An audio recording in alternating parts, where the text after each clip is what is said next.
தேவன் அனுமதிக்கிற சோதனை இருக்கிறது, அதுதான் விசுவாச பரீட்சை. கர்த்தர் எல்லாரையும் சோதிப்பாரான்னு கேட்டால் எல்லாரையும் சோதிக்க மாட்டார். ஆனால் யாரை மிகவும் நேசித்து யாரை தேவன் சேர்த்து கொள்ள சித்தமாக இருக்கிறாரோ அவர்களை தேவன் பரீட்சிக்கிறார். பெஸ்ட் எக்ஸாம்பிள் நம்ம ஆண்டவராகிய இயேசு கிறிஸ்து. ஆமென். மத்தேயு 4:1 இப்படி சொல்லப்பட்டிருக்கிறது, அப்பொழுது இயேசு பிசாசினால் சோதிக்கப்படுவதற்கு ஆவியானவராலே வனாந்திரத்துக்கு கொண்டு போகப்பட்டார். அந்த வசனம் எப்படி தொடங்குது தெரியுமா? அன்றியும் வானத்திலிருந்து ஒரு சத்தம் உண்டாகி, இவர் என்னுடைய நேசகுமாரன், இவரில் நான் பிரியமாய் இருக்கிறேன் என்று உரைத்தது.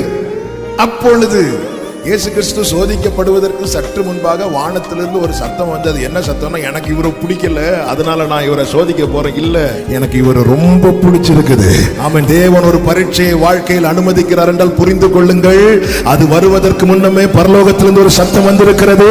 இவர் என்னுடைய நேசகுமாரன், இவரில் நான் பிரியமாயிருக்கிறேன்.